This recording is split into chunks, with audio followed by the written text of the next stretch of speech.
दे न सके जो सरकार निकम्मी है, अरे जो सरकार निकम्मी है वो सरकार बदलनी है। किसानों को न्याय दो, न्याय दो, न्याय दो। मेरा नाम मुदिता है और मैं संघर्षशील महिला केंद्र CSW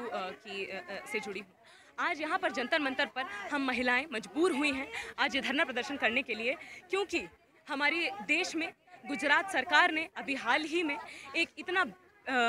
शर्मनाक और इतना आप क्या कहेंगे दिल दहला देने वाला एक ऐसा फैसला लिया है, जहाँ पर बिल्किस बानो जो एक 21 साल की गर्भवती औरत थी, दंगों के बीच में जिसके साथ कई आदमियों ने जो डोमिनेंट कास्ट से हिंदू कम्युनिटी से थे, उन्होंने उसका गैंगरेप किया और उसके परिवार के 7 जनों को मार डाला 2002 के गुजरात दंगों में। उनको ये सरकार 14 साल की सज़ा के बाद, जबकि उनको लाइफ इम्प्रिजनमेंट आजीवन कारावास मिला था, 14 साल के बाद गुजरात सरकार ये फैसला निकालती है कि इन्हें रिहा कर देना चाहिए और उसके बाद मालाओं से, मिठाइयों से उनका स्वागत किया जाता है, उनके पैर छुए जाते हैं। किस लिए? ये बहुत कुछ कहता है। ये इस देश में जो बहुसंख्यक हमारी महिलाएं हैं, जो दलित परिवारों से आती हैं, पिछड़े परिवारों से आती हैं, अल्पसंख्यक समुदाय से आती हैं, जो लोअर इनकम फैमिलीज से आती हैं, उनके लिए इस सरकार को 2 पैसे की चिंता नहीं है। ये वही प्रधानमंत्री हमारे देश में 11 तारीख रक्षाबंधन के दिन अल्पसंख्यक समुदाय की महिलाओं के साथ देश में दिखावा करने के लिए अपने हाथ पर राखी बंधवाते हैं, और कुछ दिनों बाद हम ये फैसला देखते हैं जिसमें साफ साफ तौर पर इतने जघन्य अपराध के लिए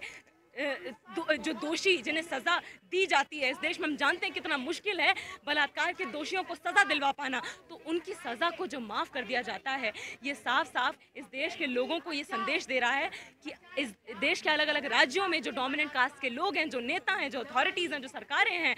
वो गरीब दलितों और अल्पसंख्यक समुदाय की औरतों के साथ इस तरीके की जो बर्बरता की वारदातें होती हैं, उसको पॉलिटिकल वेपन की तरह यूज़ करें, उन कम्युनिटीज़ के लोगों को दबाए रखने के लिए, शोषित रखने के लिए, गरीब रखने के लिए, वल्नरेबल रखने के लिए। और उसके खिलाफ हम यहाँ पर आज मौजूद हुए हैं, मजबूर हुए हैं, क्योंकि आज किस बात पर हम दम भरें 75 साल आज़ादी के, इस बात पर दम भरें कि हमारे देश में आए दिन औरतों के खिलाफ दिन दूनी रात चौगुनी, और औरतों में सिर्फ सभी औरतें नहीं, वो औरतें जो दलित परिवारों से आती हैं, जो गरीब परिवारों से आती हैं, अल्पसंख्यक समुदाय से आती हैं, उन औरतों के खिलाफ दिन दूनी रात चौगुनी जुर्म की वारदातें, भय मुक्त जुर्म की वारदातें दिन दूनी रात चौगुनी बढ़ रही हैं। तो उसके खिलाफ आज हम महिलाओं को, हम जो समाज के अलग अलग हिस्से हैं,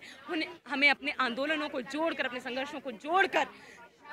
इस संघर्ष को आगे ले जाना पड़ेगा, क्योंकि आज सरकारों से कोई भी उम्मीद रखना बेकार है। आज सरकारों से उम्मीद रखना कि वो अपने आप से महिला और गरीब महिला के हक में, दलित महिला के हक में, अल्पसंख्यक महिला के हक में नीतियां बनाएंगी, उसकी सुरक्षा की तैयारी करेंगी, उसकी सुरक्षा के लिए काम करेंगी, ये संभव नहीं है। आज तक हम ऐसे समाज में रहते हैं कि जब तक हम संघर्ष ना करें, हमारे हक की कोई बात नहीं सरकार तक पहुँचती है, सत्ता तक नहीं पहुँचती है। और यहाँ से हम सत्ता को, गुजरात सरकार को, बीजेपी सरकार को ये साफ साफ बता देना चाहते हैं कि सबसे पहले हमारी मांग है कि ये जो फैसला, इसको वापस लिया जाए, क्योंकि ये केवल अल्पसंख्यक समुदाय की महिलाओं को लेकर ये फैसला नहीं है। ये फैसला इस बात को दिखाता है कि किस तरीके से वीर सावरकर के समय से लेकर आज जो बजरंग मुनि जैसे लोग यूपी के स्टेट्स में ये खुला आह्वान करते हैं कि आप जाकर दलितों की औरतों, मुस्लिम समुदाय, अल्पसंख्यक समुदाय की औरतों को रेप करिए, गैंग रेप करिए। और ये क्या दिखाता है? ये साफ साफ ये दिखाता है कि आप भटकावे की राजनीति और लोगों को गरीब और शोषित रखने की राजनीति में केवल और केवल जो रसूखदार लोग हैं, वर्ग हैं, उनको आप मजबूत करना चाहते हैं, उनके अच्छे दिन लाना चाहते हैं, और महिलाओं के हक की सरकार को कोई चिंता नहीं।